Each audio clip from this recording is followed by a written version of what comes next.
എല്ലാവർക്കും നമസ്കാരം. Tathagata noetic and Tantric research അക്കാദമിയിലേക്ക് എല്ലാവരെയും സ്വാഗതം ചെയ്യുന്നു. മനഃശാസ്ത്രത്തെയും ആത്മീയതയും അനാവരണം ചെയ്യുന്ന നിരവധി ക്ലാസുകൾ സംഘടിപ്പിക്കുന്ന അക്കാദമിയാണ് നമ്മുടെ തഥാഗത അക്കാദമി. നമ്മുടെ ഇന്നത്തെ വിഷയം ബേസിക് കൗൺസിലിംഗ് കോഴ്സാണ്.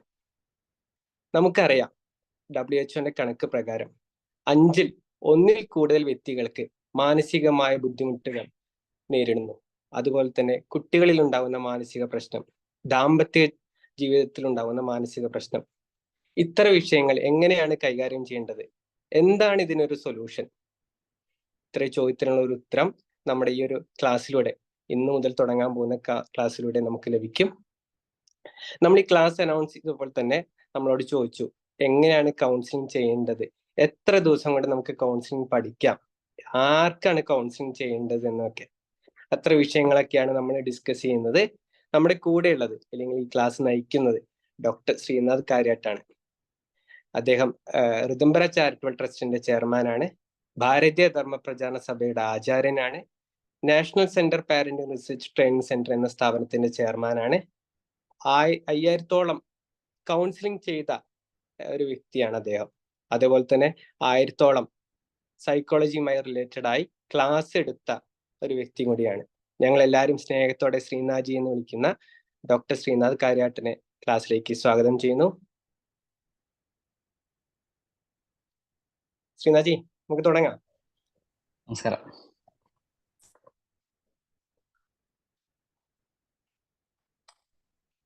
എല്ലാവർക്കും നമസ്കാരം. നന്നായി. കുറെ മുഖങ്ങൾ സ്ഥിരമായി പരിചയമാണ്. പറ്റുന്നവർക്കൊക്കെ വീഡിയോ ഓൺ ചെയ്യാം. രസമാണ്. വിപിൻ വൈകുന്നേരം കഷ്ടപ്പെട്ട് വെറുതെയല്ലോ. എല്ലാവരും നമ്മളെ പരിചയമുള്ള ആൾക്കാരാണല്ലോ. ഓൾമോസ്റ്റ് എല്ലാവരെയും പരിചയമുണ്ട്. എന്നാലും പരിചയമില്ലാത്ത ആരോ ഉണ്ടോന്നുള്ള വീഡിയോ ഓൺ ചെയ്താലേ പറയാൻ പറ്റൂ. ഉള്ള ആൾക്കാരൊക്കെ പരിചയമുണ്ട്. സന്തോഷം.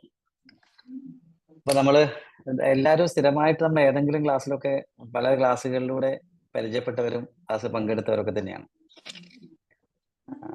കഴിഞ്ഞ പല ബേസിക് കൗൺസിലിംഗ് കോഴ്സിന്റെ ക്ലാസ് നടന്നിട്ട് കുറെ കാലമായി തോന്നുന്നു, കുറച്ചധികം ദിവസങ്ങളായി.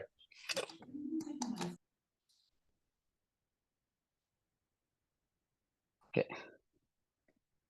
അപ്പൊ ധാരാളം നമ്മളെ സംബന്ധിച്ച് കൗൺസിലിംഗ് ക്ലാസ്സുകൾ, അതുപോലെ സൈക്കോളജി റിലേറ്റഡ് ആയിട്ടുള്ള ക്ലാസ്സുകൾ, അതുപോലെ തന്നെ നമ്മളതല്ലാത്ത സ്പിരിച്വൽ റിലേറ്റഡ് ആയിട്ടുള്ള ക്ലാസ്സുകൾ, 2 തരത്തിലുള്ള ക്ലാസ്സുകൾ നടക്കാറുണ്ട്.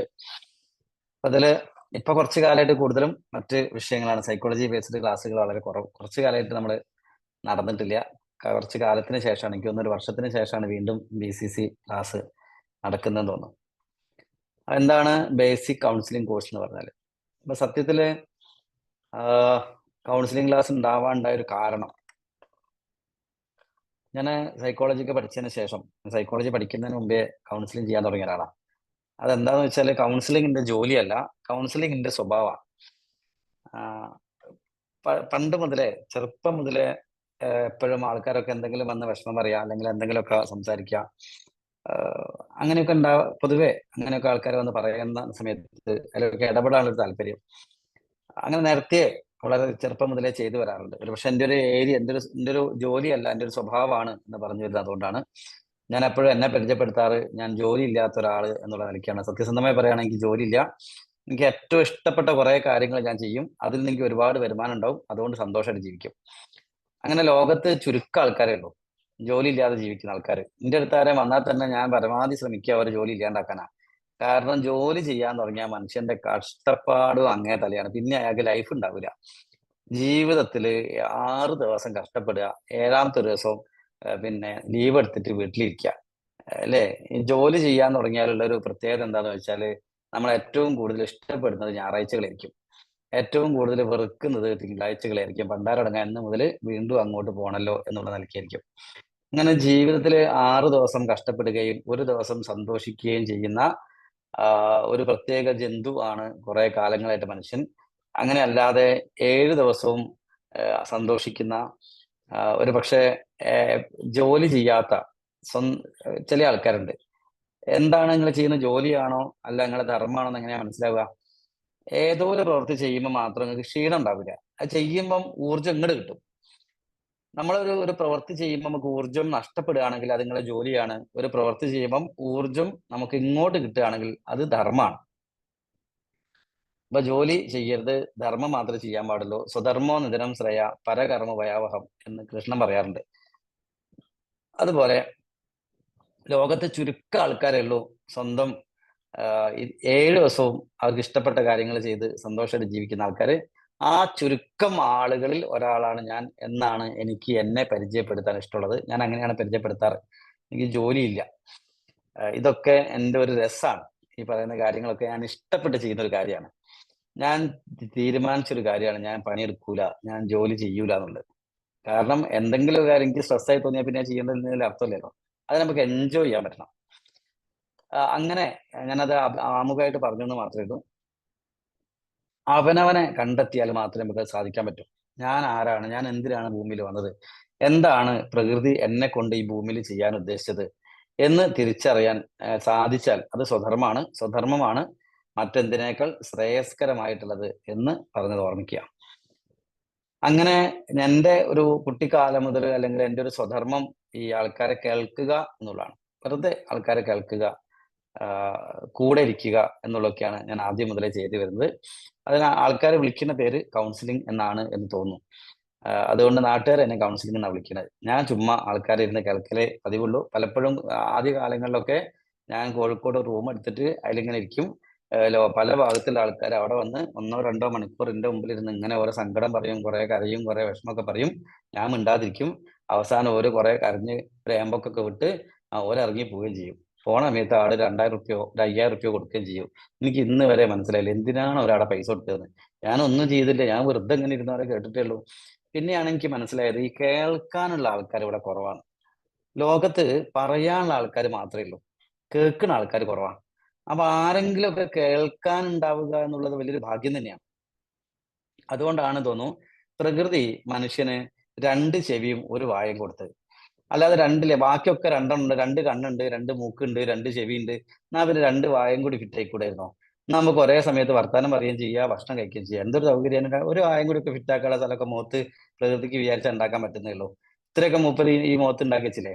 അപ്പൊ ഒന്നും കൂടി ഒക്കെ അഡ്ജസ്റ്റ് ചെയ്ത് ഉണ്ടാക്കാൻ പറ്റിയായിരുന്നു. പക്ഷെ എന്തുകൊണ്ടാണ് 2 വായ ഉണ്ടാക്കാതിരുന്നതെന്ന് വെച്ചാൽ അതിന്റെ ഉദ്ദേശം നിങ്ങൾ കേൾക്കാനാണ് കൂടുതൽ, പറയാൻ കുറച്ചേ ഉള്ളൂ എന്നുള്ളതുകൊണ്ടാണ്. അല്ലെങ്കിൽ പറയുന്നതിന്റെ ഇരട്ടി കേൾക്കാനാണ്. കേൾക്കുന്നതിന്റെ പകുതി പറഞ്ഞാൽ മതി എന്നുള്ളതുകൊണ്ടാണ് ഇന്ദ്രിയങ്ങള് ഭഗവാൻ പ്രകൃതിക്ക് അല്ലെങ്കിൽ മനുഷ്യന് കൊടുത്തപ്പം അങ്ങനെ ചെയ്ത്. അങ്ങനെ കേൾക്കുക, മിണ്ടാതെ കേൾക്കുക എന്നുള്ളത് വളരെ വലിയ ഒരു കലയാണ്. നമ്മളെ സംബന്ധിച്ച് മിണ്ടാതെ കേൾക്കാൻ നമുക്ക് സാധിക്കില്ല. നമ്മൾ അറിയാതെ പറഞ്ഞു പോകും. അപ്പം അതൊരു കലയാണ് ശരിക്കും. കേൾക്കുക എന്നുള്ളത്, കേൾവി ഒരു കലയാണ്. വളരെ ലോകത്തെ ഏറ്റവും മനോഹരമായ ഒരു കലയാണ് കേൾവി എന്ന് പറയുന്നത്. കേൾക്കുക, ചുമ്മാ ഇരുന്ന് കേൾക്കുക എന്നുള്ളത്. അങ്ങനെ കേൾക്കാൻ പഠിക്കുന്നത് വലിയൊരു കാര്യമാണ്. അതൊന്നും ആർക്കും അറിയില്ലത്. വളരെ ഖേദകരമായ ഒരു കാര്യം, എന്ന് മനുഷ്യന്മാർക്ക് നിഷ്പക്ഷമായി കേൾക്കാനുള്ള മനസ്സില്ല, സമയമില്ല, അതിനുള്ളൊരു ബുദ്ധിയില്ല എന്നുള്ളതാണ്. അങ്ങനെ ഞാൻ നേരത്തെ അങ്ങനെ ആൾക്കാരെ കേൾക്കുന്ന ഒരാളാണ്. അപ്പൊ ആ സമയത്താണ് ധാരാളം കേസുകൾ വരും. അതൊക്കെ ഇങ്ങനെ അറ്റൻഡ് ചെയ്യും, ആൾക്കാർ പോകും. പക്ഷെ ഒരു ദിവസം എനിക്ക് 2-3 ആളൊക്കെ കേൾക്കാൻ പറ്റും, ചിലപ്പോൾ 4 ആളൊക്കെ കേൾക്കാൻ പറ്റും. അതിൽ എത്രയോ അധികം പേര് പുറത്തുണ്ട്. സൗണ്ട് കുറവാണോ? കേൾക്കുന്നുണ്ട്. ഓക്കെ. അപ്പം വലിയ കാര്യമാണ്. വലിയൊരു പലപ്പോഴും നമ്മളെ ക്ലിനിക്കിലേക്ക് അല്ലെങ്കിൽ സ്ഥാപനത്തിലേക്ക് വരുന്ന ആൾക്കാരുടെ മുഖമല്ല അവർ തിരിച്ചു പോകുമ്പോഴുള്ളത്.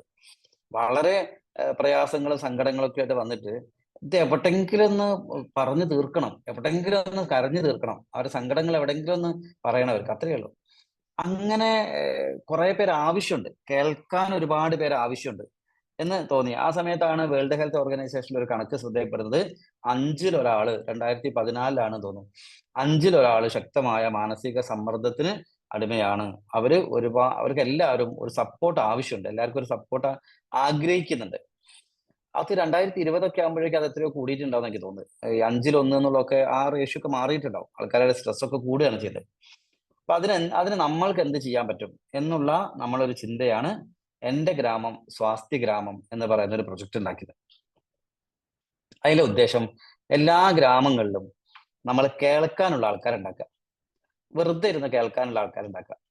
അതിന് ഈ കേൾക്കുക എന്ന് പറയുന്നത് നിങ്ങൾ വിചാരിക്കുന്നത് പോലെ അത്ര എളുപ്പമുള്ള പണിയല്ല. അത് പണിയല്ല, അതൊരു വലിയൊരു കലയാണ്. ആൾക്കാരെ കേട്ടാ പോരാ, അവരെ ആക്സെപ്റ്റ് ചെയ്തുകൊണ്ട് കേൾക്കണം. അത് നിസ്സാരമായ ഒരു കാര്യമല്ല. അപ്പൊ ഒരു കൗൺസിലിംഗ് എന്താണ് എന്ന് പഠിപ്പിക്കാൻ സത്യത്തിൽ 20 ദിവസം വേണ്ട, 10 ദിവസം വേണ്ട. സത്യസന്ധമായി പറയുകയാണെങ്കിൽ 2 മണിക്കൂർ മതി ഒരാളെ കൗൺസിൽ ചെയ്യാൻ പഠിക്കാൻ. കാരണം നമുക്കൊരു 13 സ്റ്റെപ്പ് ഉണ്ട്. 13 സ്റ്റെപ്പിലൂടെ ഒരാളെ കടത്തി വിട്ടാൽ ലോകത്തുള്ള എത്ര വലിയ പ്രശ്നമാണെങ്കിലും അയാൾ സ്വയം ആ പ്രശ്നത്തെ ഐഡന്റിഫൈ ചെയ്ത് അതിന് സൊല്യൂഷൻ കണ്ടെത്തി അതിന് ആക്ഷൻ പ്ലാൻ ഉണ്ടാക്കി അതുമായിട്ട് പോയിക്കോളും. അതായത് എത്ര വലിയ കീറാമുട്ടി പ്രശ്നവും നമുക്ക് ഈ 13 സ്റ്റെപ്പിൽ പരിഹരിക്കാൻ പറ്റും. പരിഹരിക്കാൻ പറ്റാത്ത ഒരു പ്രശ്നവും ഈ 13 സ്റ്റെപ്പിൽ ഇല്ല. നിങ്ങൾക്ക് മനസ്സിലാവും കുറച്ച് കഴിഞ്ഞാൽ. അത് പഠിപ്പിക്കാൻ 2 മണിക്കൂർ മതി. പക്ഷേ എന്തിനാണ് പിന്നെ ബാക്കിയുള്ള മണിക്കൂറുകൾ എന്തിനാന്ന് വെച്ചാല് എന്തല്ല കൗൺസിലിംഗ് എന്ന് പഠിപ്പിക്കാനാണ്. നമ്മൾ കൗൺസിലിംഗ് ആണ് എന്ന് ധരിച്ചു വെച്ച ഒരു കാര്യവും കൗൺസിലിംഗ് അല്ല. നമ്മൾ കൗൺസിലിംഗ് എന്ന് പറഞ്ഞ് പലപ്പോഴും ചെയ്തുകൊണ്ടിരിക്കുന്നതൊക്കെ ഉപദേശിക്കുക എന്നുള്ള നിലയ്ക്കുക. പല അച്ഛനും അമ്മയും ഈ അമ്മമാരും രക്ഷിതാക്കളൊക്കെ കുട്ടികളെയും കൊണ്ട് നമ്മൾ എടുത്ത് വന്ന് പറയുന്ന ഒരു ഡയലോഗ് ഉണ്ട്, സാറേ മോനൊരു കൗൺസിലിംഗ് കൊടുക്കുമോ എന്ന് ചോദിക്കും. അതായത് ഇവര് പറയുന്നതിന്റെ മോനൊന്ന് ഉപദേശിച്ച് നന്നാക്കണം എന്നാണ്. ഇപ്പൊ ലോകത്ത് ഏറ്റവും അപകടം പിടിച്ച അല്ലെങ്കിൽ ഏറ്റവും ആൾക്കാർ വെറുക്കുന്ന ഒരു സാധനമാണ് ഉപദേശം. ഏറ്റവും കൂടുതൽ ആൾക്കാർ വെറുക്കുന്ന സാധനമാണ് കുറ്റപ്പെടുത്തൽ ഉപദേശം. ഒരു മനുഷ്യനും താല്പര്യമില്ല. നമ്മളെ കയ്യിലാണ് ഇത് ഇഷ്ടംമാതിരി ഉണ്ടായിരുന്നു, വാരിക്കോരി കൊടുക്കുക. രാവിലെ നേരം വെളുത്താൽ തുടങ്ങും ഉപദേശം കൊടുക്കാൻ വേണ്ടിയിട്ട്. ഫ്രീ ആയിട്ട് ഉപദേശം കൊടുക്കുന്ന ആൾക്കാരായിരുന്നു നമ്മള്. അപ്പൊ നമ്മള് വിചാരിച്ച സാധനമല്ല, നമ്മൾ പലപ്പോഴും ഉദ്ദേശിക്കുന്ന ഒരു സാധനമല്ല. അപ്പൊ എങ്ങനെ ഓരോ ഗ്രാമങ്ങളിലും നന്നായി കേൾക്കാൻ അറിയുന്ന ഒരു 100 പേരുണ്ടാക്കുക. ആ 100 പേര് ആ നാട്ടിലെ എല്ലാ പ്രശ്നങ്ങളും പരിഹരിക്കാൻ അവർക്ക് സാധിക്കണം. അവർക്ക് അങ്ങനെ നമ്മളെ പറയാൻ സാധിക്കും, എൻ്റെ നാട്ടില് പീഡനങ്ങളില്ല, എൻ്റെ നാട്ടില് പ്രശ്നങ്ങളില്ല, എൻ്റെ നാട്ടിൽ ആത്മഹത്യകളില്ല, എൻ്റെ നാട്ടിൽ എല്ലാവരും വളരെ സമാധാനപരമായി സന്തോഷമായിട്ട് ജീവിക്കുന്നുണ്ട് എന്ന് പറയണം. അങ്ങനെ പറയാൻ പറ്റുന്ന ഒരു ഗ്രൂപ്പിനെ എല്ലാ സ്ഥലത്തും ഉണ്ടാക്കിയെടുക്കുക എന്നുള്ളതായിരുന്നു എൻ്റെ ഗ്രാമം സ്വാസ്ഥ്യ ഗ്രാമം എന്നുള്ള പ്രൊജക്ടിന്റെ ഉദ്ദേശം. അപ്പൊ അങ്ങനെ 2013 നമ്മൾ സ്റ്റാർട്ട് ചെയ്തത്. അങ്ങനെ ഓരോ ഗ്രാമാന്തരങ്ങളിൽ പഞ്ചായത്തുകൾ കേന്ദ്രീകരിച്ചൊക്കെ നമ്മൾ ഗ്രൂപ്പിനെ നിരന്തരം പോയി പഠിപ്പിക്കുകയും ആ നാട്ടിലേക്ക് ഒരു ടീമിനെ ഉണ്ടാക്കുകയും അവിടെ എന്ത് വിഷയം ആർക്കുണ്ടെങ്കിലും ഒറ്റ കോള് അവിടെ പോവുക, അവരെ കൂടെ ഇരിക്കുക, ആ പ്രശ്നം സോൾവ് ചെയ്തിട്ടുണ്ടാവണം. അങ്ങനെ ധാരാളം സ്ഥലത്ത് നമ്മൾ അങ്ങനെ ബാച്ചിൽ ഉണ്ടാക്കാൻ സാധിച്ചു.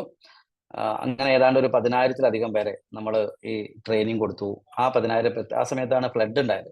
ഫ്ലഡ് ഉണ്ടായ സമയത്ത് നമ്മൾ ഇവരെ വളരെ പെട്ടെന്ന് അതിലൊരു 5,000-6,000 ഒരു 6,000-ഓളം പേര് ഒക്കെ സ്വന്തം കാര്യത്തിന് വേണ്ടിയിട്ടാണ് കൗൺസിലിംഗ് ക്ലാസ് ചേർന്നത്. അതല്ലാതെ സൊസൈറ്റിക്ക് വേണ്ടി പ്രവർത്തിക്കാൻ വേണ്ടി നമുക്കൊരു 3,000 ആൾക്കാരിൽ നിന്ന് ഏതാണ്ട് 3,000 ആൾക്കാരെയൊക്കെ നമുക്ക് അതിൽ നിന്ന് തയ്യാറാക്കാൻ സാധിച്ചിട്ടുണ്ട്. ഫ്ലഡ് ഉണ്ടായപ്പം ഈ 3,000 ആൾക്കാരെ നമുക്ക് പെട്ടെന്ന് സമൂഹത്തിലേക്ക് വിളിക്കാനും ക്യാമ്പുകളിൽ ഒക്കെ പറഞ്ഞയക്കാനും ആൾക്കാരെ എംപവർ ചെയ്യാനും അവർക്കൊപ്പം ഇരിക്കാനൊക്കെ നമുക്ക് വലിയൊരു പ്രവൃത്തി ചെയ്യാൻ സാധിച്ചു. കേരള സർക്കാരിന്റെ പ്രത്യേക അഭിനന്ദനവും അനുമോദനവും ഒക്കെ നമുക്ക് ലഭിച്ചിരുന്നു. ആ സമയത്ത് നമ്മുടെ മോട്ടോ ഞങ്ങളുണ്ട് കൂടെ എന്നുള്ളതായിരുന്നു. അന്ന് ഞങ്ങളുണ്ട് കൂടെ എന്ന് പറയുന്ന ഒരു മോട്ടോയിൽ എല്ലാ ജില്ലകളിലും നമ്മൾ ടോൾ ഫ്രീ നമ്പറിൽ കോൾ വിളിക്കാം.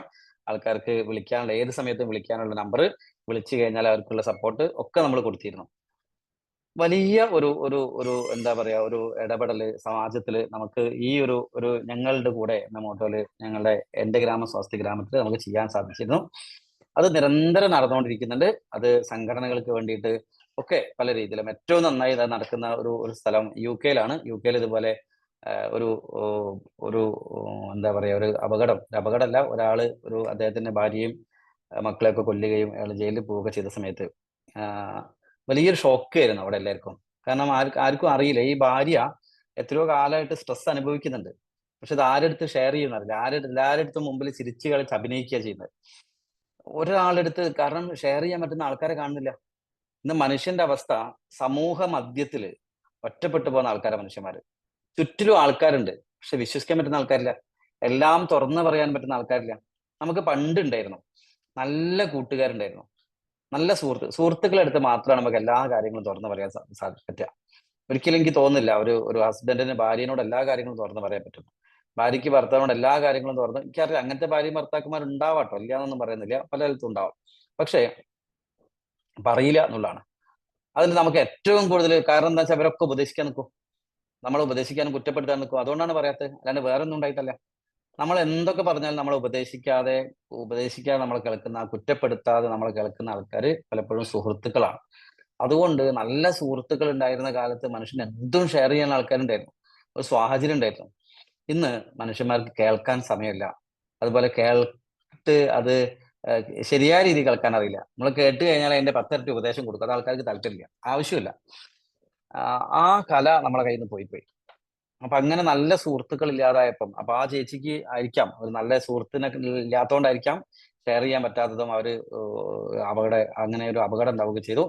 അപ്പൊ അവിടെ സർക്കാർ ഇടപെടുകയും അവിടെ ഇത് മനസ്സിലാക്കി നമ്മളൊരു ടീം, ഒരു ഹെൽപ്പ് ലൈൻ ഉണ്ടാക്കുകയും ആർക്ക് എന്ത് പ്രശ്നം ഉണ്ടെങ്കിലും നമ്മൾ സപ്പോർട്ട് ചെയ്യണം എന്ന് പറഞ്ഞ് സൈക്കോളജിക്കലി സപ്പോർട്ട് കൊടുക്കാൻ ഗ്രൂപ്പ് ഉണ്ടാക്കുകയും അവരെ തയ്യാറാക്കുകയും ചെയ്തു. വലിയ മാറ്റമാണ് ശരിക്കും അവിടെ ഉണ്ടാക്കാൻ സാധിച്ചത്. അവര് വളരെ equipped ആയി. അതിനുശേഷം അവിടെ എന്ത് പ്രശ്നം ഉണ്ടെങ്കിലും ഒറ്റ കോള് മതി, അവർ കേൾക്കും. അത് പ്രാക്ടിക്കൽ ട്രെയിനിങ് കൊടുത്ത് എല്ലാവരും പ്രാക്ടിക്കൽ ചെയ്ത് എക്സ്പേർട്സ് ആയി. അപ്പൊ അവിടെ എന്ത് പ്രശ്നം ഉണ്ടെങ്കിലും നമുക്ക് വലിയ ധൈര്യമാണ്, നമ്പർ കൊടുത്താൽ മതി, ആൾക്കാരെ വിളിച്ച് അത് സോൾവ് ചെയ്യുന്നുണ്ട്. അത് ആ കേസ് അത് കംപ്ലീറ്റ് ക്ലോസ് ചെയ്തിട്ട് അവർ നമ്മളെ അറിയിക്കുന്നുണ്ട്. ഒരാഴ്ച, മാക്സിമം ഒരാഴ്ച കൊണ്ട് വലിയൊരു മാറ്റമാണ്. അതുപോലെ ഒരുപാട് സ്ഥലങ്ങളിൽ ഡൽഹിയിലും ഒക്കെ നമ്മൾക്കിത് ചെയ്യാൻ സാധിച്ചു. അങ്ങനെ ധാരാളം ഈ മേഖലയിൽ നമ്മൾക്ക് എൻ്റെ ഗ്രാമം സ്വാസ്ഥ്യ ഗ്രാമത്തിന് ഒരു പ്രവൃത്തി നടക്കാൻ സാധിച്ചിട്ട്, ആ ആ ഒരു സെയിം കോഴ്സ് തന്നെയാണ് BCC ആയിട്ട് നമ്മളിവിടെ പിന്നീട് പഠിപ്പിക്കുന്നത്. BCC എന്ന് കേൾക്കുന്ന സമയത്ത് ബേസിക് കൗൺസിലിംഗ് കോഴ്സ് എന്നാണ് അത് എൻ്റെ പേരെങ്കിലും, ഇത് നാളെ നിങ്ങൾക്ക് ഒരു ബോർഡ് വെച്ച് നാളെ എവിടെയെങ്കിലും കൗൺസിലറായിട്ട് പ്രാക്ടീസ് ചെയ്യാനോ, അല്ലെങ്കിൽ വീട്ടിൽ വളരെ ചുരുങ്ങിയ ചെലവിൽ കൗൺസിലിംഗ് ചെയ്ത് കൊടുക്കപ്പെടും എന്ന് ജനലിന്റെ മുകളിൽ മറ്റേ A4 ഒട്ടിച്ച് വെച്ചിട്ട് ആൾക്കാരെ വിളിച്ചിട്ട് ചെയ്യാനുള്ള സാധനമോ ഇതൊന്നുമല്ല. ഇതിൽ 3 തരത്തിലാണ് ഇതിന്റെ വർക്ക് നടക്കുന്നത്. 3 മേഖലയിലാണ്, 3 സ്റ്റെപ്പ് ഉണ്ട് ക്ലാസ്സിന്. ഒന്നാമത്തെ സ്റ്റെപ്പ് ഞാൻ എന്നെ കുറിച്ച് പഠിക്കുക എന്നുള്ളതാണ്. ഞാൻ ആരാണ്, ഞാൻ എന്താണ്, ഞാൻ എവിടെ നിൽക്കുന്നു, ഞാൻ എവിടെയാണ് എന്നുള്ളതിനെ കുറിച്ച് നമ്മളെ കുറിച്ച് അവെയർ ആവുക. ഈ ലോകത്തിൽ ഏറ്റവും സന്തോഷമുള്ള മനുഷ്യൻ ഞാനാവുക എന്നുള്ളതാണ്. രണ്ടാമത്തത് ഈ ലോകത്ത് ഏറ്റവും സന്തോഷമുള്ള ഫാമിലി എന്റേതാവുക എന്നുള്ളതാണ്. ഈ രണ്ടും നേരെയായാൽ മാത്രം നിങ്ങൾ നാട് നന്നാക്കാൻ പോയാൽ മതി. ഇല്ലെങ്കിൽ നിങ്ങൾ ഈ പണിക്ക് പറ്റുന്ന ആളല്ല എന്ന് സ്വയം അംഗീകരിച്ച് വീട്ടിലിരിക്കുക.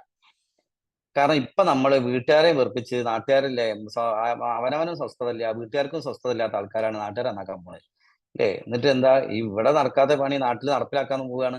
അങ്ങനത്തെ ആൾക്കാർ പോയാൽ എവിടെയാ മാറ്റം ഉണ്ടാവുക? അതുകൊണ്ട് നമ്മളിൽ മാറ്റം ഉണ്ടാകുമ്പം ലോകം നമ്മളെ സ്വീകരിക്കുകയാണ് വേണ്ടത്. സത്യത്തിൽ നിങ്ങൾക്ക് വളരെയധികം ആനന്ദമുണ്ടെങ്കിൽ നിങ്ങൾ ഒരു സ്ഥലത്ത് ഇരുന്നാൽ മതി, നിങ്ങളെ ചുറ്റുപാട് മുഴുവൻ ആനന്ദം ഉണ്ടായിക്കോളും. നമ്മൾക്ക് സമാധാനം ഇല്ലെങ്കിൽ നമ്മൾ എങ്ങനെയാണ് നാട്ടുകാരെ നന്നാക്കാൻ നിൽക്കുക? നമ്മളെ ധാരണ പലപ്പോഴും മറ്റുള്ളവർക്കുള്ള പ്രശ്നങ്ങൾ കണ്ടെത്താനും അവരെ ഉപദേശിക്കാനൊക്കെയാണ് നമുക്ക് താല്പര്യം എന്ന് പറയാം. പണ്ടൊരിക്കലും ഒരാളെ ഭാര്യയ്ക്ക്, അയാൾക്ക് ഭയങ്കര വിഷമായി. കാരണം എന്താ വെച്ചാൽ അയാളെ ഭാര്യയ്ക്ക് ചെവി കേൾക്കൂല. അപ്പം ഇയാൾക്ക് ഭാര്യനോട് അത് പറയാൻ ഭയങ്കര മടിയായി. അവസാനം ഇയാൾ വെച്ചാൽ ഭാര്യ അറിയാതെ ഡോക്ടറെ അടുത്ത് പോയിട്ട് പറയും, ഡോക്ടർ എൻ്റെ ഭാര്യയ്ക്ക് ചെവി കേൾക്കൂല, ആകെ വീട്ടിൽ ഭയങ്കര സീനാണ് പറയും. അപ്പൊ ഡോക്ടർ പറയേ, അതിന് നിങ്ങൾ വിഷമിക്കൊന്നും വേണ്ട, ഇപ്പൊ ഒരുപാട് യന്ത്രങ്ങളൊക്കെ വന്നിട്ടുണ്ട്, ഒരു കാര്യം ചെയ്താൽ മതി, ഒരു ഹിയറിംഗ് എയ്ഡ്, ഒരു യന്ത്രമാണ്, അത് വാങ്ങി വെച്ചാൽ മതി, അത് വാങ്ങി വെച്ചാൽ സോൾവ് ആകുന്ന കാര്യമില്ലെന്ന്. അപ്പൊ ഇതൊന്നും ഐറ്റം തരുമെന്ന് വെക്കും. അപ്പൊ ഡോക്ടർ അങ്ങനെ തരാൻ പറ്റില്ല, ഇത് എത്ര ശതമാനം ഒരു കേൾവി ഉണ്ട് എന്നറിയണം, എത്ര ശതമാനം കേൾവി ഇല്ല എന്നറിയണം, എന്നാൽ മാത്രമേ ഇത് തരാൻ പറ്റൂ എന്ന് പറഞ്ഞു. അപ്പൊ അതെങ്ങനെയാ അറിയാം? അതറിയാൻ ഇപ്പൊ അവരെ കൂട്ടി കൊണ്ടുവരുന്നു വേണ്ട, നിങ്ങൾ ടെസ്റ്റ് നടത്തിയാൽ മതി എന്ന് പറഞ്ഞാൽ ഇയാൾ ടെസ്റ്റ് ഇയാൾക്ക് പറഞ്ഞു കൊടുക്കണം. അങ്ങനെ ഇയാൾ വീട്ടിൽ പോയിട്ട് മുറ്റത്ത് ഗേറ്റിന്റെ അടുത്ത് നിന്ന് വിളിച്ചു നോക്കും, ഭാര്യനെ ദാക്ഷായണി എന്ന് വിളിച്ചു നോക്കും. കാരണം എത്ര ദൂരത്തു നിന്നാണ് വിളി കേൾക്കുന്നത് അറിയാനാ. അപ്പൊ മറുപടി ഇല്ല. അങ്ങനെ ഗേറ്റ് കയറി മുറ്റത്ത് കയറിയിട്ട് ദാക്ഷായണിയെ വിളിച്ചു നോക്കും, മറുപടി ഇല്ല. അങ്ങനെ വാതുക്കൽ നിന്ന് വിളിച്ചു നോക്കും, ദാക്ഷായണിയെ വിളിക്കും, മറുപടി ഇല്ല. ഡാനിങ് ഹാളിൽ പോയി വിളിച്ച് ദാക്ഷായണിയെ വിളിച്ച് മറുപടി ഇല്ല. അടുക്കളേന്റെ വാതുക്കൽ പോയി ദാക്ഷായണിയെ വിളിച്ചപ്പം ദാക്ഷായണിന്റെ മുടിയൊക്കെ കെട്ടി വരുന്നത്. ഒരൊറ്റ ചോദ്യം, അവിടെ എത്ര നേരമായി മനുഷ്യ വിളി കേൾക്കുന്നത്, നിങ്ങൾക്ക് എന്താ ചെവി കേൾക്കലേ എന്ന് ചോദിക്കല്. സത്യം പറഞ്ഞാല് ഒന്നാമത്തെ വിളിക്ക് ദാക്ഷായണിയത്തി വിളി കേൾക്കുന്നുണ്ട്. ഈ വിളി കേൾക്കുന്ന ഇയാൾ കേൾക്കുന്നില്ല. അപ്പൊ ഇയാൾക്കാണ് ചെവി കേൾക്കാത്തത്. ഇയാൾ എന്താ നോക്കുമ്പോ ഇയാൾ എന്ത് ചോദിച്ചിട്ടും ഭാര്യ മറുപടി പറയുന്നില്ല കുറെ കാലമായിട്ട്. ഈ ഭാര്യ മറുപടി പറയട്ടല്ല, ഭാര്യ എല്ലാത്തിനും കൃത്യമായി മറുപടി പറയണത് ഈ മനുഷ്യൻ കേൾക്കണില്ല. അപ്പൊ ഇയാൾ എന്നിട്ട് ഭാര്യയ്ക്ക് ഹിയറിംഗ് എയ്ഡ് വാങ്ങാൻ പോയതാണ്. ഈ അവസ്ഥയാണ് നമ്മുടെ ഒക്കെ അവസ്ഥ. നമ്മളെ ധാരണ ഈ ലോകത്ത് പെർഫെക്റ്റ് ആയിട്ട് ഒരേ ഒരാളെ ഉള്ളൂ, അത് ഞാനാണ്. ബാക്കി എല്ലാവർക്കും വട്ടാണ്, ബാക്കി എല്ലാവർക്കും ഭ്രാന്താണ്, ബാക്കി എല്ലാവർക്കും കൗൺസിലിംഗ് ആവശ്യമുള്ള ആൾക്കാരാണ്. എന്നിട്ട് ബാക്കി എല്ലാവരും ഭാര്യനെ കൗൺസിലിംഗ് ഉണ്ടോ, മക്കളെ കൗൺസിലിങ്ങിന് വേണമെന്നറിയാം, ഭർത്താവിന് കൗൺസിലിംഗ് വേണമെന്നറിയാം, അപ്പുറത്തെ വീട്ടുകാരനെ കൗൺസിലിംഗ്, എല്ലാവർക്കും കൗൺസിലിംഗ് ആവശ്യമില്ല, കൗൺസിലിംഗ് മാത്രം ഞാൻ പെർഫെക്റ്റ് എന്നൊരു തോന്നലുണ്ട്.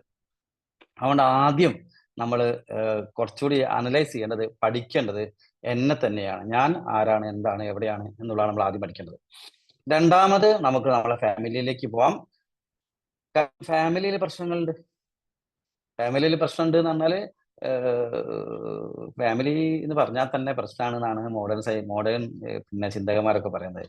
കാരണം എന്താ വെച്ചാല് രണ്ട് മനുഷ്യന്മാര് ഒന്നിച്ച് ജീവിക്കുക എന്നുള്ളത് വളരെ ബുദ്ധിമുട്ടുള്ള കാര്യമാണ്. ഒരുപാട് കാലം ഒന്നിച്ച് ജീവിക്കുക എന്നുള്ളത്, കാരണം എന്തൊക്കെ പറഞ്ഞാലും രണ്ട് ചിന്താഗതിയാണ്, രണ്ട് തരത്തിലുള്ള ആശയങ്ങളൊക്കെയാണ്. പിന്നെ അവിടെയൊക്കെ എന്താ സംഭവിക്കണമെന്ന് വെച്ചാൽ പിന്നെ ഒരു മാനേജ് ചെയ്ത് അങ്ങ് പോവുക തന്നെയാണ്. ഇപ്പൊ കേരള സർക്കാരിന്റെ കണക്കനുസരിച്ച് 100-ൽ 20 വിവാഹങ്ങള് ഡിവേഴ്സ് ആകാണ്. 100 കല്യാണം കഴിഞ്ഞ് 20 ഡിവേഴ്സ് ആകുന്നുണ്ട്. അപ്പൊ നിങ്ങൾ വിചാരിക്കും ബാക്കി 80 ആള് സമാധാനത്തിൽ ജീവിക്കേണ്ടത്. അങ്ങനെ വിചാരിക്കരുത്.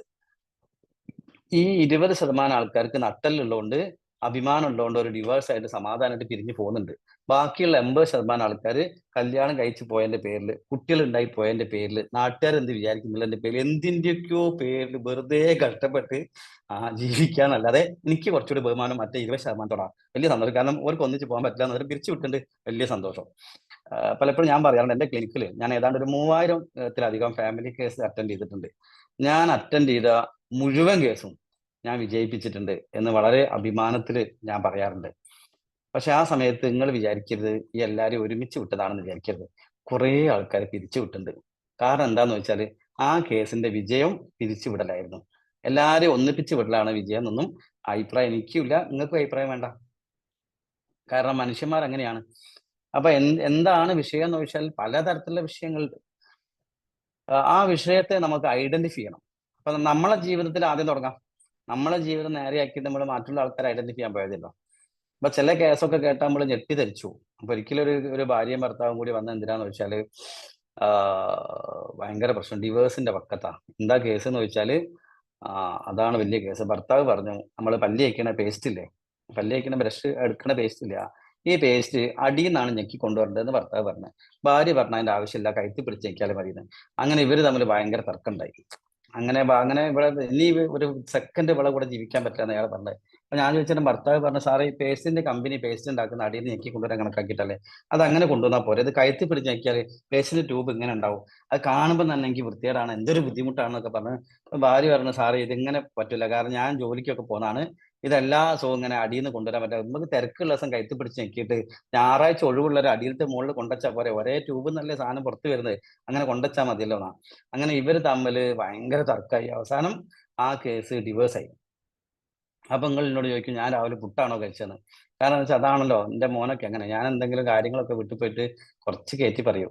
അപ്പൊ എന്നോട് കുഞ്ഞുണ്ണി ചോദിക്കൂ, അച്ഛൻ ഇന്ന് പുട്ടാണോ കഴിച്ചതെന്ന്. എന്താന്ന് വെച്ചാൽ ഭയങ്കര തള്ളലാണല്ലോ എന്നാ.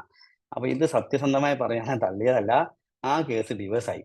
കാരണം എന്താന്ന് വെച്ചാല് അവിടെ വിഷയം ഒരു പേസ്റ്റ് അല്ല, രണ്ട് കൺസെപ്റ്റ് ആണ്, ജീവിതത്തോടുള്ള രണ്ട് നിലപാടുകളാണ്. രണ്ട് തരത്തിലാണ് ജീവിതത്തെ നോക്കിക്കാണുന്നത്. ഒരാള് പെർഫെക്ഷനിസ്റ്റ് ആണ്, മറ്റേയാൾ എങ്ങനെയെങ്കിലും കാര്യങ്ങൾ ചെയ്യണം എന്ന അഭിപ്രായമുള്ള ആളാണ്. അപ്പൊ ഇത് എല്ലാ മേഖലയിലും ഉണ്ടാവും. ഇപ്പൊ സമസ്ത മേഖലയിലും ഇതേപോലെ രണ്ട് അഭിപ്രായങ്ങൾ ഉണ്ടാവും. അപ്പൊ അവിടെ ഒരാൾ ശരിയോ ഒരാൾ തെറ്റോ അല്ല, രണ്ടു പേരും ശരിയാണ്. നമ്മളെ വീട്ടിലും ഇതേ വിഷയമുണ്ടോ? അപ്പൊ ഇത് നമ്മൾ ശരിയും മറ്റേയാൾ തെറ്റുമല്ല, നമ്മളും ശരിയാണ് അയാളും ശരിയാണ്. ഇവിടെ പ്രശ്നം ഉണ്ടാവുന്നത് രണ്ട് ശരി തമ്മിലാണ്, ശരിയും തെറ്റും തമ്മിലല്ല. അവിടെ എങ്ങനെയാണ് അതിനെ മാനേജ് ചെയ്യേണ്ടത് എന്ന് നമ്മൾ പഠിക്കണം. അങ്ങനെ നമ്മളെ ജീവിതത്തിൽ ഈ കാര്യം പ്രാക്ടീസ് ചെയ്ത് വിജയിച്ചാൽ മാത്രം നമുക്കിത് വേറൊരാളോട് പറഞ്ഞു കൊടുക്കാം. അതുകൊണ്ട് നമ്മളെ ആദ്യത്തെ രണ്ട് പാർട്ട്, ഒന്ന് വ്യക്തി എന്നുള്ള നിലയ്ക്ക് ഞാൻ ഏറ്റവും സന്തോഷമുള്ള ആളാവാനാണ്, മറ്റുള്ളവരെ നന്നാക്കലല്ല. രണ്ടാമത്തത് ഒരു കുടുംബം എന്നുള്ള നിലയ്ക്ക് എനിക്ക് എങ്ങനെ ഇതിനെ മാനേജ് ചെയ്യാൻ പറ്റും എന്നുള്ളതാണ്. ഇത് രണ്ടും നേരെയായാൽ നമുക്ക് മൂന്നാമത്തെ സ്റ്റെപ്പിലേക്ക് കടക്കാം. അവിടെയാണ് നമുക്ക് മറ്റുള്ളവരെ സഹായിക്കുക എന്നുള്ളൊരു വാക്ക്. മറ്റുള്ളവരെ നേരെയാക്കുക എന്നുള്ളതല്ല, സഹായിക്കുക എന്നുള്ളതാണ്. കാരണം ലോകത്തെല്ലാവരും നേരെയാണ്. നിങ്ങൾ ദയവ് ചെയ്ത് ആരും നേരെയാക്കാൻ പോകണ്ട. കാരണം എല്ലാവരും ഓൾറെഡി നേരെയാണ്. പണ്ടൊരു സന്യാസിന്റെ അടുത്ത് ഒരാൾ ചോദിക്കുന്നുണ്ട്, ഗുരു എന്റെ ഭാര്യയെ നന്നാക്കാൻ ഞാൻ എന്താ ചെയ്യേണ്ടത്? സന്യാസി പറയും, നിങ്ങൾ നന്നായാൽ മതി. അപ്പൊ ചോദിക്കും, ഗുരു ഞാൻ നന്നാവാൻ എന്താ ചെയ്യേണ്ടത്? അപ്പൊ ഗുരു പറയും, ഭാര്യയെ നന്നാക്കുന്ന പണി നിർത്തിയാൽ മതി. എന്ത് വലിയ ഫിലോസഫിക്കൽ കഥയാണെന്നറിയാം. ഇതുപോലത്തെ ഒരു കഥ ഞാൻ ജീവിതത്തിൽ വേറെ കേട്ടില്ല. ഇത്ര ഫിലോസഫിക്കൽ കഥ അല്ലേ? അപ്പൊ നമ്മളൊക്കെ ഇപ്പൊ നിങ്ങളെ മക്കളെ നന്നാക്കാൻ എന്താ ചെയ്യേണ്ടത്? നിങ്ങൾ നന്നായാൽ മതി. ഞാൻ നന്നാവാൻ എന്താ ചെയ്യേണ്ടത്? മക്കളെ നന്നാക്കുന്ന പണി നിർത്തിയാൽ മതി. നമ്മൾ ഈ നന്നാക്കുക എന്ന് ഉദ്ദേശിക്കുന്നത് എന്താണെന്നറിയോ? നമ്മൾ നന്നാക്കുക എന്ന് ഉദ്ദേശിക്കുന്നത് നമ്മൾ ഒരു ചട്ടക്കൂട് വരച്ചിട്ട് അതിലേക്ക് ആൾക്കാരെ കൊണ്ടുവരിക, നമ്മളെ റിമോട്ടിൽ പ്രവർത്തിക്കുന്ന ആൾക്കാരാക്കി മാറ്റുക. അതിനാണ് നന്നാക്കുക എന്ന് പറയുന്നത്. ഈ ലോകത്തുള്ള എല്ലാ മനുഷ്യന്മാരും നല്ലതാണ്. ആ നന്മയെ അവരങ്ങനെ കാണാൻ സാധിക്കാത്തത് അയാളെ കുഴപ്പം കൊണ്ടല്ല, അത് നമ്മളുടെ കുഴപ്പം കൊണ്ടാണ്. അപ്പം അതെങ്ങനെയാണ്? അപ്പൊ പലതരത്തില് ഇപ്പൊ കുട്ടികൾ വളർന്നു വരുന്ന സമയത്ത് വീട്ടിലൊക്കെ വീട്ടിന് ഒരേ കൂരയ്ക്ക് താഴെ താമസിക്കുന്ന വിവിധ ചിന്താഗതിയും ആശയങ്ങളുള്ള മനുഷ്യന്മാർ താമസിക്കുന്നതിനെയാണ് നമ്മൾ കുടുംബം എന്ന് വിളിക്കുന്നത്. അവിടെ ഈ സാമരസ്യം ഉണ്ടോ എന്ന് ചോദിച്ചാൽ പലപ്പോഴും ഇല്ല എന്നായിരിക്കും ഉത്തരം. അത് ഒരു കലയാണ്. ആ കല നമ്മൾ വിളിക്കുന്ന പേര് കൗൺസിലിംഗ് എന്നാണ്. ഇത് ഞാൻ പറഞ്ഞു, നാളെ നമുക്ക് ബോർഡ് വെച്ച് ആൾക്കാരെ നേരെയാക്കുക എന്നുള്ള ഉദ്ദേശത്തിൽ തുടങ്ങുന്ന ക്ലാസ് അല്ല. വ്യക്തി എന്നുള്ള നിലയ്ക്ക്, കുടുംബം എന്നുള്ള നിലയ്ക്ക്, സമാജം എന്നുള്ള നിലയ്ക്ക് 3 ലെവലില് നമ്മളെ കുറച്ചുകൂടി റിഫൈൻഡ് ആക്കാനുള്ള ഒരു ക്ലാസ്സാണ്. കുറച്ചുകൂടി നമ്മളെ മെച്ചപ്പെടുത്താനുള്ള ഒരു ക്ലാസ്സാണ്. ആ രീതിയിലാണ് ഇതിനെ കാണേണ്ടത്.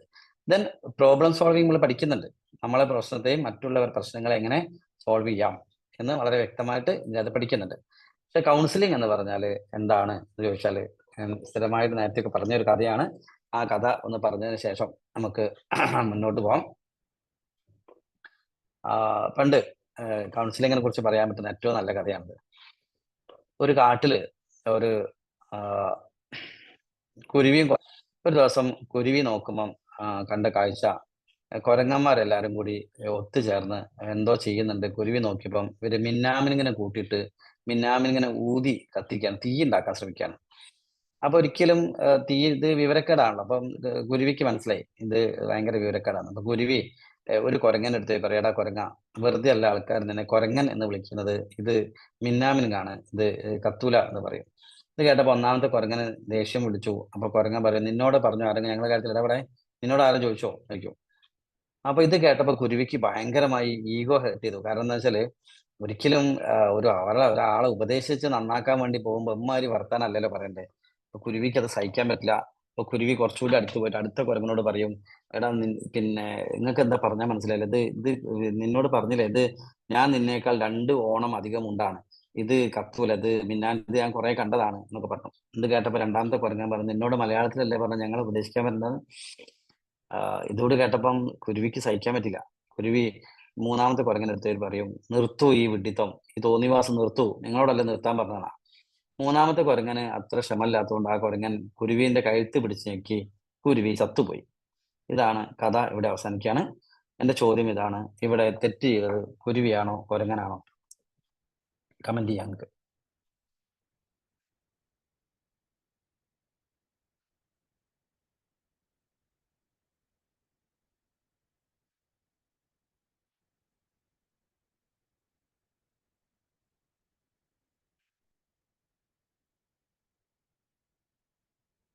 ഒരു കുരുവി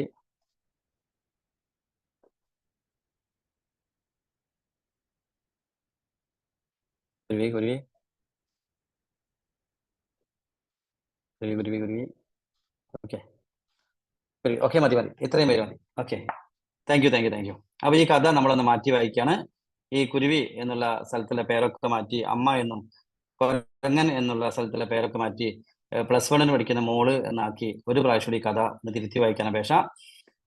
അമ്മ വീട്ടിലേക്ക് വരുമ്പോൾ കണ്ടത് മോള് ഫോണിൽ കുത്തി കളിക്കുകയാണ്. അപ്പോൾ അമ്മ പറഞ്ഞു, മോളെ പരീക്ഷയിൽ വരുന്നത് നീ ഇപ്പൊ കളിച്ചിരിക്കണോ എന്ന് ചോദിച്ചു. അപ്പൊ മോള് പറഞ്ഞു, അമ്മ നിങ്ങൾക്ക് പറഞ്ഞാൽ മനസ്സിലാവില്ല, ഞങ്ങളിപ്പോ കംപ്ലീറ്റ് പഠനം ഓൺലൈനാണ്, ഞങ്ങൾ വാട്സപ്പിൽ പഠിച്ചുകൊണ്ടിരിക്കുക എന്ന് പറഞ്ഞു. ഇത് കേട്ട അമ്മയ്ക്ക് സഹിക്കാൻ പറ്റില്ല. അമ്മ പറഞ്ഞു, ഞാൻ നിന്നേക്കാൾ 2 ഓണം അധികം ഉണ്ടതാണ്, അതുകൊണ്ട് ഇന്നെ പറ്റിക്കാൻ നിൽക്കണ്ട, എനിക്കറിയാതൊക്കെ പോയിരുന്ന് പഠിക്കടി എന്ന് പറഞ്ഞു.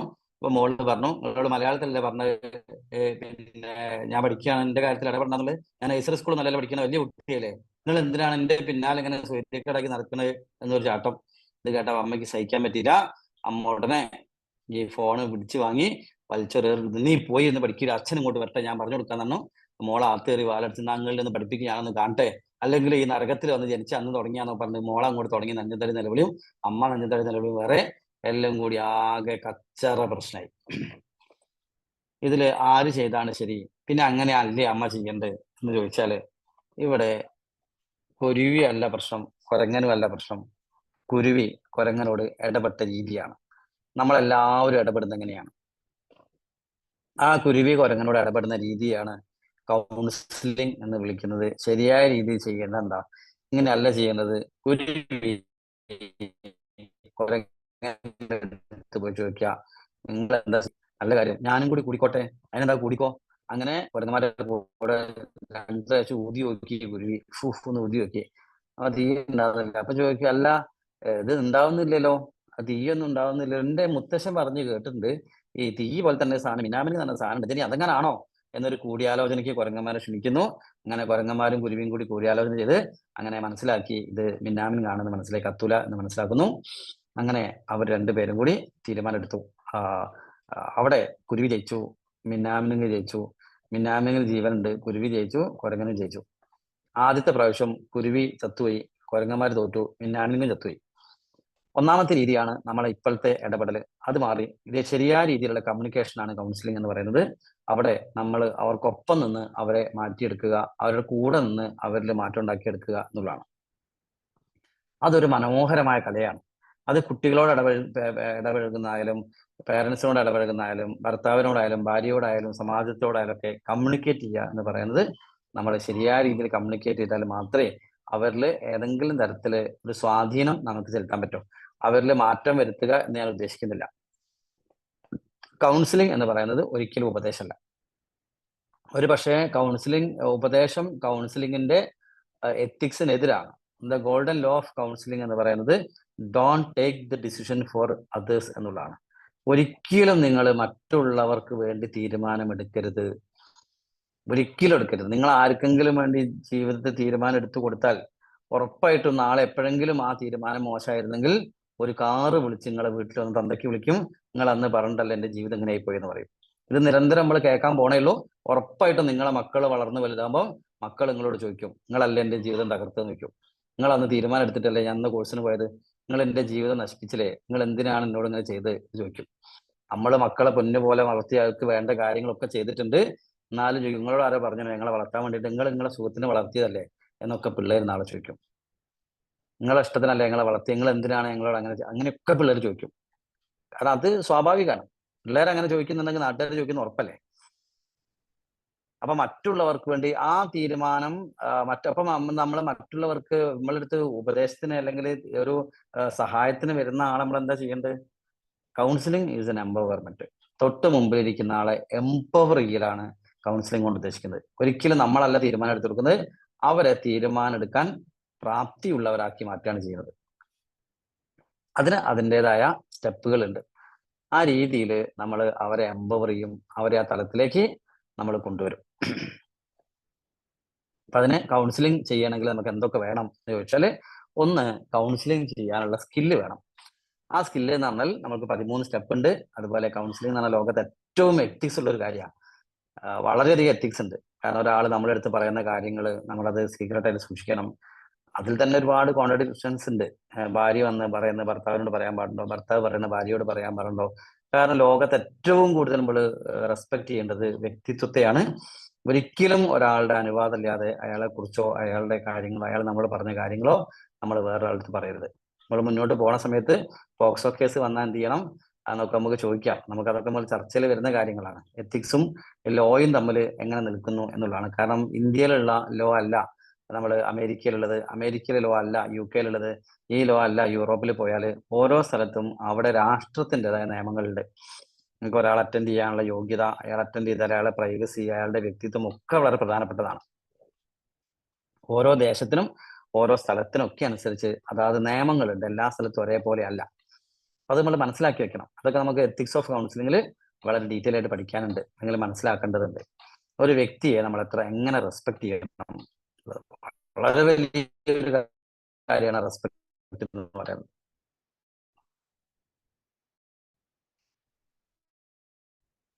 കാരണം നമ്മളെടുപ്പം എല്ലാ കാര്യം തുറന്നു പറയുന്നത് നമ്മളോടുള്ള വിശ്വാസം കൊണ്ടാണ്. ഒരിക്കലും നമ്മൾ വില കൊടുക്കേണ്ടത് നമ്മളെടുത്ത ആൾക്കാർ ഷെയർ ചെയ്യുന്ന ഇൻഫർമേഷനാണ്, അവരുടെ രഹസ്യങ്ങൾക്കാണ്. അതിൽ നമ്മൾ കോംപ്രമൈസ്, അതിൽ എത്തിക്സ് ആണ്. അതുപോലെ ഒരുപാട് എത്തിക്സ് ഉണ്ട്. കാരണം എന്നല്ലാതെ ഇതൊരു റിലീജിയസ് പർപ്പസിനോ നിങ്ങൾ നാളെ മറ്റേ നാമം ചോദിച്ചാൽ നേരെയാവും, അല്ലെങ്കിൽ കുരിശ് വെച്ചാൽ നേരെയാവും, അല്ലെങ്കിൽ ഇങ്ങനെ ചെയ്താൽ നേരെയാവും, അങ്ങനെ ചെയ്താൽ നേരെയാവും എന്ന് തരത്തിലുള്ള ഒരു മിസ്ഗൈഡ് ചെയ്യാം. സൈക്കോളജിന്റെ ഭാഷ പറയുന്നത് മിസ്ഗൈഡ് ചെയ്യലാണ്. കാരണം അവര് വരുന്നത് നിങ്ങളെ പ്രൊഫഷണലി ഉള്ള ഒരു ഹെൽപ്പിനാണ്. So counsellor is a profession, that is a professional relationship ആണ്. കൗൺസിലിംഗ് എന്ന് പറയുന്നത് പ്രൊഫഷണൽ റിലേഷൻഷിപ്പ് ആണ്. അത് മാത്രമല്ല, അയാൾ എംപവർ ചെയ്ത് അയാൾ പ്രശ്നം സോൾവ് ചെയ്താൽ അതോടുകൂടി ആ ബന്ധം നിർത്തിയേക്കണം. അല്ലാണ്ട് പിന്നെ അയാളെ പെങ്ങളെ കുട്ടീന്റെ പാലുടിക്കുമ്പോൾ അങ്ങോട്ട് പോവുക, നമ്മളെ പെങ്ങളെ കുട്ടീന്റെ പാലുടിക്കുക അയാൾ ഇങ്ങോട്ട് വിളിക്കുക, പിന്നെ നമ്മൾ രണ്ടാളും കൂടി വേറൊരു സ്ഥലത്ത് ഒരു കല്യാണത്തിനാണ്ട് പോവുക, അവിടെ നിന്ന് പിന്നെ ഊട്ടിയിലേക്ക് ഒരു ടൂർ പോവുക, ഈ മാതിരി ഒരു പരിപാടി ഇല്ലാതെ പറ്റില്ല. കാരണം counselling is a professional relationship. അപ്പൊ അത്തരത്തിലുള്ള ഇടപെടലിന് സാധ്യത വളരെ കൂടുതലൊരു മേഖലയാണ്. അപ്പൊ അതിൽ നമ്മൾ വളരെ വളരെ എന്താ പറയുക ശ്രദ്ധിക്കേണ്ട കാര്യങ്ങളാണ്. അപ്പൊ എത്തിക്സ് ഉള്ള ഒരാളായിരിക്കണം. അതേപോലെ കൗൺസിലിങ്ങിന്റെ സ്കില്ല് നമുക്ക് 13 സ്റ്റെപ്പിലൂടെ നമുക്ക് സ്കില്ല് ഉണ്ടാക്കിയെടുക്കാൻ പറ്റും. പിന്നെ നമുക്ക് വേണ്ടത് കൗൺസിലിങ്ങിന്റെ അറിവാണ്. അതായത് ഇപ്പോൾ ഒരാളെ സംസാരിച്ചുകൊണ്ടിരിക്കുമ്പോൾ ഇത് മാനസിക പ്രശ്നമാണോ മാനസിക രോഗമാണോ നമുക്ക് അറിയില്ല. നമുക്ക് മാനസിക പ്രശ്നങ്ങൾ മാത്രമേ നമുക്ക് ഐഡന്റിഫൈ ചെയ്യാനും സപ്പോർട്ട് ചെയ്യാനും സാധിക്കും. അതൊരു മാനസിക രോഗമുള്ള ആളാണെങ്കിൽ ഒരിക്കലും നമുക്ക് ഇങ്ങനെ ചെയ്യാൻ സാധിക്കില്ല. അവിടെ നമ്മൾ എന്ത് ചെയ്യേണ്ടി വരും, അതിനെക്കുറിച്ച് അറിവ് വേണം നമുക്ക്. മാനസിക രോഗമാണോ മാനസിക പ്രശ്നമാണോ എന്നതിനെ കുറിച്ച് കൃത്യമായ അറിവ് വേണ്ടതുകൊണ്ട് മാനസിക രോഗങ്ങളെ കുറിച്ച് സാമാന്യമായ, മാനസിക രോഗം എന്ന് പറയാൻ പാടില്ല എങ്കിലും സാമാന്യ ഒരു ധാരണ നമുക്ക് നോക്കണം. അതിപ്പം ആങ്സൈറ്റി ആണോ, അല്ല ഡിപ്രഷൻ ആണോ, ഇത് സ്കിസോഫ്രീനിയ ആണോ, അതുപോലെ തന്നെ സൈക്കോസിസ് ആണോ, ന്യൂറോസിസ് ആണോ, ബിഹേവിയൽ ഡിസോർഡർ ആണോ, സൈക്കോസോമാറ്റിക് ആണോ എന്നൊക്കെ നമുക്ക് ഐഡന്റിഫൈ ചെയ്യാൻ ഒരാളെ കുറച്ചു നേരം അയാളെ അസസ് ചെയ്താൽ വലിയ രീതിയിൽ നമ്മൾ കുറച്ചുകൂടി മുന്നോട്ട് പോകുന്ന സമയത്ത് ഈ ബേസിക് കൗൺസിലിംഗ് കോഴ്സിൽ പഠിപ്പിക്കുന്നില്ല. നമ്മൾ കുറച്ചുകൂടി മുന്നോട്ട് പോകുമ്പോൾ MSc mental status examination, MSc എന്ന് പറയുന്ന ഒരു ടൂൾ ഉണ്ട്. നമ്മൾ ഒരാളെ MSc എടുത്തു കഴിഞ്ഞാൽ അയാൾ ഏതാണ് അയാളുടെ കാറ്റഗറി എന്നൊക്കെ നമുക്ക് അറിയാൻ പറ്റും. പക്ഷെ അത് ബേസിക്കലില്ല, നിങ്ങൾ പഠിക്കണം എന്നുണ്ടെങ്കിൽ മുന്നോട്ട് പോകുമ്പോൾ പഠിക്കാൻ പറ്റും. അപ്പൊ MSc എടുക്കാൻ നമ്മൾ പഠിക്കുന്നില്ല. പക്ഷെ നമ്മൾ കുറച്ചു നേരം അവരുടെ കൂടെ ഇരുന്നിട്ട് അവര് നമ്മളെ ചുറ്റിലുള്ള ഒരുപാട് ആൾക്കാർ മെന്റലി ഹെൽത്തി അല്ല. പലപ്പോഴും നമ്മളെ ആൾക്കാർ ഡിപ്രഷനൊക്കെ ആയിട്ട് വരുമ്പോൾ നമ്മൾ വെറുതെ കയറി ഉപദേശിക്കുക, നിനക്ക് എന്തിന്റെ കാര്യമാണ്, നിനക്ക് പോസിറ്റീവ് ആയിട്ട് ചിന്തിച്ചാൽ പോരെ, നിനക്ക് എന്തിന്റെ കുറവാണ് എന്നൊക്കെ നമ്മൾ പറയാറുണ്ട്. അത് ഭയങ്കര അപകടകരമായ അവസ്ഥയാണ്. ഒരിക്കലും അവരോട് അങ്ങനെ പെരുമാറരുത്. അവരെ നമ്മൾക്ക് എന്തൊരു അജ്ഞതയാണെന്നറിയോ ഈ വിഷയത്തിൽ. ഒരു ഡിപ്രഷൻ അല്ലെങ്കിൽ ഒരു ആങ്സൈറ്റി ഉള്ള ആൾക്കാരോട് പെരുമാറുന്ന നമ്മളെ രീതി വളരെ മോശമാണ്. ചിലപ്പോൾ നമ്മളെ വീട്ടിലുള്ള ആൾക്കാർ തന്നെ ഡിപ്രഷൻ അനുഭവിക്കുന്ന ആൾക്കാരുണ്ടാവും. അതിനെ നമ്മൾ കെയർ ചെയ്യാതിരിക്കുമ്പോഴാണ് അവർ ആത്മഹത്യ ചെയ്യുന്നത്. അപ്പൊ നമ്മളെ അശ്രദ്ധ കൊണ്ടാണ് നമ്മളെ ചുറ്റിലും ഉണ്ടാകുന്ന 90% ആത്മഹത്യകൾ ഉണ്ടാകുന്നത്. അവർ നേരത്തെ നിങ്ങൾക്ക് സൂചന തരുന്നുണ്ട്, അതിനെ നമുക്ക് മനസ്സിലാക്കാൻ സാധിക്കാത്തതുകൊണ്ടാണ്. അതിനെ നമുക്ക് മനസ്സിലാക്കണം. ഇത് മനസ്സിലാക്കിയില്ലെങ്കിൽ എല്ലാ കേസും നമുക്ക് അറ്റൻഡ് ചെയ്യാൻ പറ്റില്ല. നിങ്ങൾക്ക് ഒരാൾ അറ്റൻഡ് ചെയ്ത് അത് സൈക്കോസിസ് ആണെന്ന് മനസ്സിലായാൽ ഒട്ടനെ അതിന്റെ എക്സ്പേർട്സിന്റെ അടുത്തേക്ക് അവരെ ഗൈഡ് ചെയ്യാൻ പറ്റണം. നമ്മളതൊന്നും അതിന്റെ മുകളിൽ കളിക്കാൻ നിൽക്കരുത്. അതായത് ഞാൻ ശരിയാക്കി എടുക്കും 2 ആഴ്ചയും കൂടി കഴിയട്ടെ, ഒരാൾ നിങ്ങളെടുത്ത് വന്നിട്ട് അയാൾ ആത്മഹത്യ ചെയ്താൽ അതിന്റെ ഉത്തരവാദികളാണ്. കാരണം നമ്മൾക്ക് പറ്റാത്ത കേസാണെങ്കിൽ ഒരു ഈഗോവും വിചാരിക്കാതെ എത്രയും പെട്ടെന്ന് അവരെ വിദഗ്ധരെടുത്ത് എത്തിക്കണം.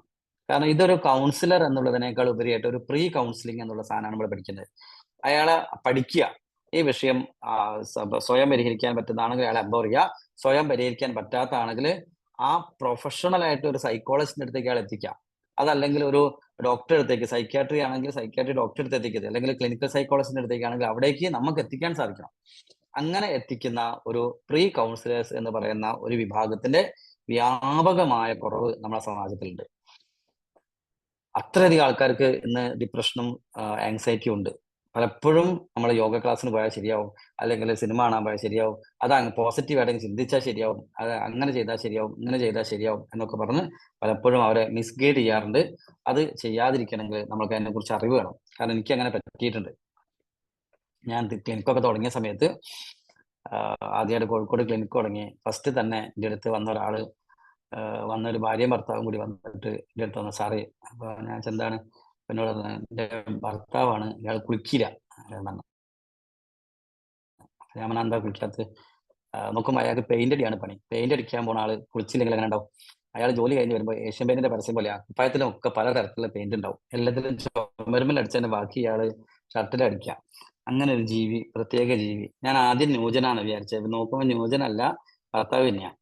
അങ്ങനെ ഞാൻ ചോദിച്ചു എന്താ ചോദിച്ചാൽ അയാൾ പറഞ്ഞു, സാറേ ഞാൻ രാവിലെ എണീറ്റ് ജോലിക്ക് പോകും. പിന്നെ രാവിലെ ഇപ്പൊ എന്തായാലും ജോലിക്കല്ലേ പോകണമെന്ന് നോക്കി കുളിക്കില്ല. പിന്നെ വൈകുന്നേരം ഞാൻ പണി കഴിഞ്ഞ് ഒന്ന് കുളിക്കാൻ മൂന്നാം നിലേന്റെ മുകളൊക്കെ വെയിലുണ്ട്, പണിയെടുക്കല്ലേ, ക്ഷീണമായി പോകും. അങ്ങനെ വീട്ടിൽ വന്നത് ഓർമ്മ കടന്ന് ഉറങ്ങിപ്പോ സാറേ, അങ്ങനെ പറ്റുന്നതാണ്. ഇന്ന് ഞാൻ കുളിക്കും, എന്തായാലും പോയാൽ കുളിക്കുന്നു. ഞാനല്ലോ ഒരു വഷളായി പോയി. കാരണം എന്താ വെച്ചാൽ ഞാൻ 13 സ്റ്റെപ്പ് പഠിച്ചിട്ട് ഈ 13 സ്റ്റെപ്പ് വെച്ച് ഈ പ്രശ്നം പരിഹരിക്കാൻ വിചാരിച്ചിരിക്കുക. നോക്കുമ്പോ 13 എന്റെ കയ്യിൽ നിന്ന് എടുക്കാനേ പറ്റില്ല. അപ്പോഴേ അയാൾ പറഞ്ഞു, ഞാൻ ഒന്ന് പോയി കുളിക്കും സാറിന്. ഞാനല്ലോട് ചടച്ചു. ഞാനാണ് കയ്യിലടിയിൽ 13 സ്റ്റെപ്പ് എഴുതി വെച്ച് വെച്ചതാ, ഓരോ സ്റ്റെപ്പായിട്ട് എടുക്കാലോ എന്നൊക്കെ വിചാരിച്ചിട്ട്. അങ്ങനെ 8 നിലയ്ക്ക് എന്റെ പരിപാടി പൊട്ടി. ഞാൻ പറഞ്ഞു, സാറല്ലേ അയാൾ കുളിക്കല്ലോ എന്ന് വിചാരിച്ച അയാളെ ഫീസൊക്കെ തന്നു പോയി. പിറ്റേന്ന് രാവിലെ, എന്നാലും എനിക്ക് ചെറിയൊരു സന്തോഷം, കാരണം ആദ്യത്തെ കേസ് തന്നെ സക്സസ് ആയല്ലോ. പിറ്റേന്ന് രാവിലെ ഞാൻ ക്ലിനിക്ക് തുറക്കാൻ പോയപ്പോൾ, രാവിലെ 9 മണിക്ക് പോകുമ്പോൾ ഈ ഭാര്യ ഭർത്താവിന്റെ പുറത്തിരിക്കുന്നത്. അപ്പൊ ഞാൻ ചോദിച്ചു എന്താണ് ഭാര്യ, സാറ് ഈ മനുഷ്യൻ ഇന്നലെ കുളിച്ചില്ല സാറേ എന്നിട്ട് എന്റെ അടുത്ത് വന്ന് എന്നോട് പറഞ്ഞു, അയാൾ ഇന്നലെ കുളിച്ചില്ല. അപ്പൊ ഞാൻ അയാൾ ചെല്ല നിങ്ങൾ കുളിച്ചില്ലേ?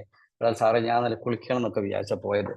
പക്ഷെ ഞാന് ഈ 5 മിനിറ്റ് കിടക്കട്ടെ എന്ന് വിചാരിച്ച് കടന്ന് ഉറങ്ങിപ്പോയി. ഉറങ്ങിയ പിന്നെ എനിക്ക് ഭ്രാന്താ. പിന്നെ ഞാൻ എന്ത് തരാന്നാണ് എണീക്കില്ല. അപ്പൊ രാവിലെ എണീക്കാൻ വൈകിപ്പോയി. ജോലിക്ക് പോകണ്ടോണ്ട് നേരെ ഇപ്പൊ ഇവിടെ കയറിയാണ്. ഇന്ന് വൈകുന്നേരം ഞാൻ എന്ത് തന്നെ വന്നാലും കുളിക്കുന്നു. അന്നും എനിക്ക് എന്റെ സ്റ്റെപ്പ് എടുക്കാൻ പറ്റിയില്ല.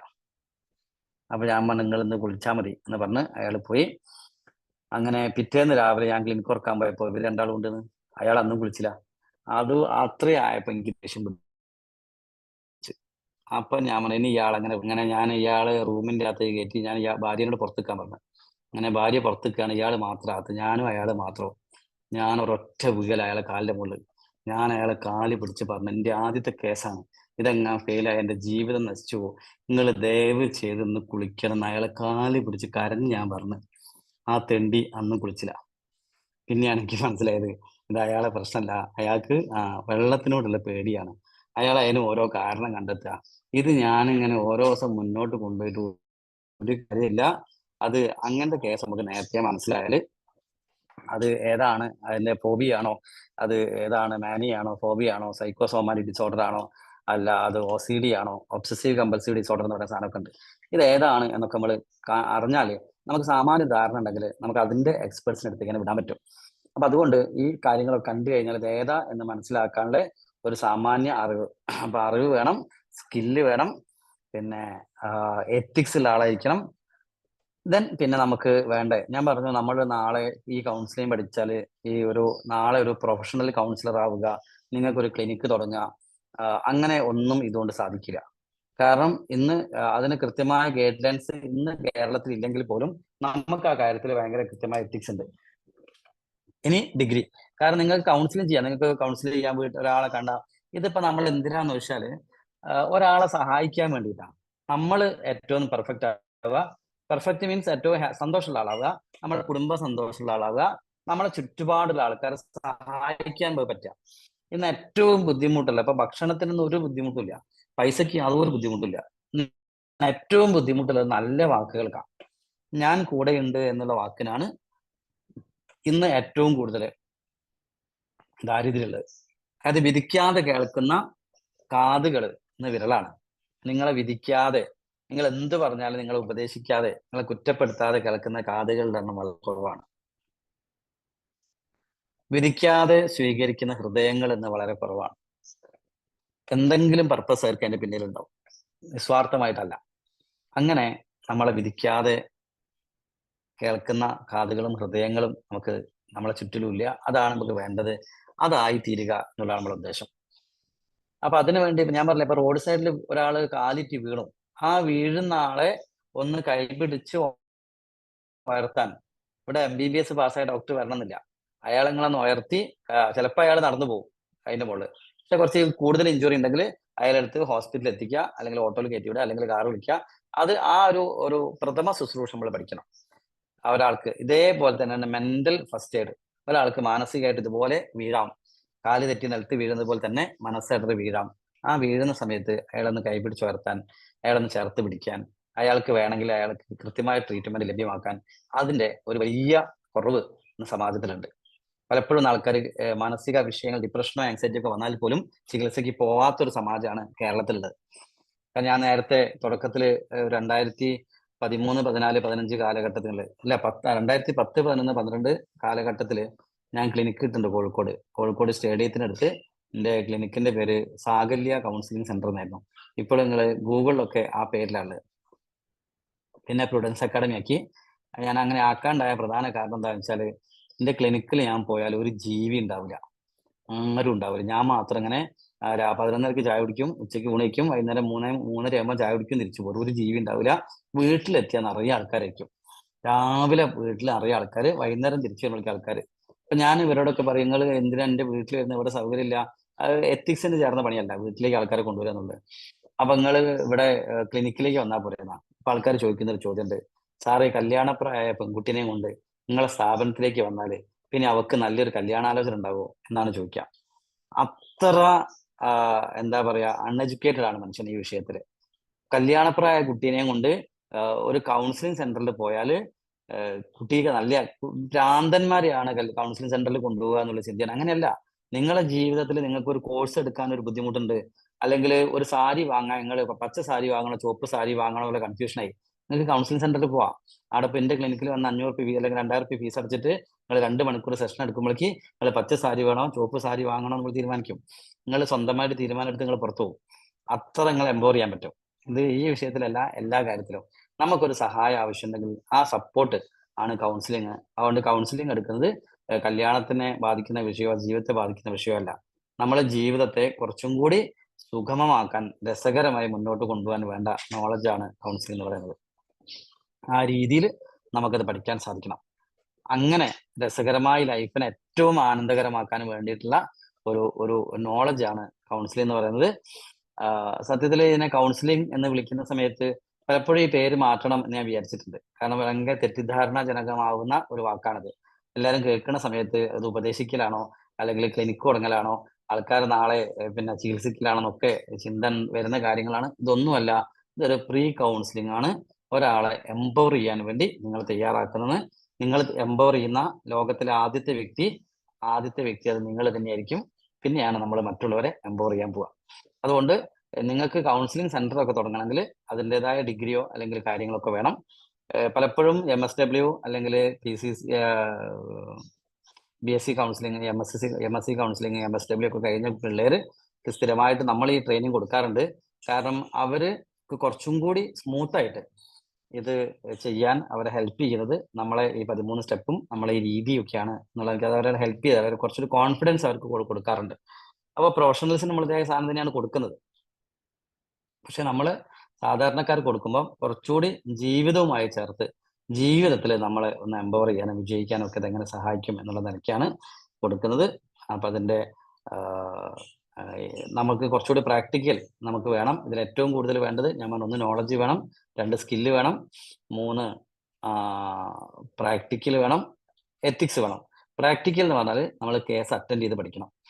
അപ്പൊ ഇവിടെ നമ്മൾ കേസ് എന്തൊരു ഫാമിലി ആയിട്ട് പ്രഖ്യാപിക്കും കുറച്ച് കഴിഞ്ഞാൽ. അപ്പം വേറെ ഒരുപാട് ഫാക്കൽറ്റീസ് വരും നിങ്ങളെ കാണാനും നിങ്ങളോട് സംസാരിക്കാനൊക്കെ വേണ്ടിയിട്ട്. അവർ ക്ലൈൻ്റ് ആയിട്ട് വരുന്ന ആൾക്കാരുണ്ടാവും. നിങ്ങൾ ആരെങ്കിലുമൊക്കെ ഇതിൽ കൗൺസിലർ ആവാം. അപ്പൊ എത്രയും ആൾക്കാർ മുമ്പെന്ന് എനിക്ക് കൗൺസിലർ ആകാൻ പറ്റുമോ എന്ന് ചോദിക്കുമ്പോൾ നമുക്കൊരു പ്രോബ്ലം സോൾവ് ചെയ്യാം. ലോകത്തിലെ ഏതൊരു മനുഷ്യന്റെ ഏത് പ്രശ്നവും ഈ 13 സ്റ്റെപ്പിലൂടെ നിങ്ങൾക്ക് സോൾവ് ചെയ്യാൻ സാധിച്ചാൽ മാത്രമേ ഈ കൗൺസിലിംഗ് ക്ലാസ് കൊണ്ട് കാര്യമുള്ളൂ.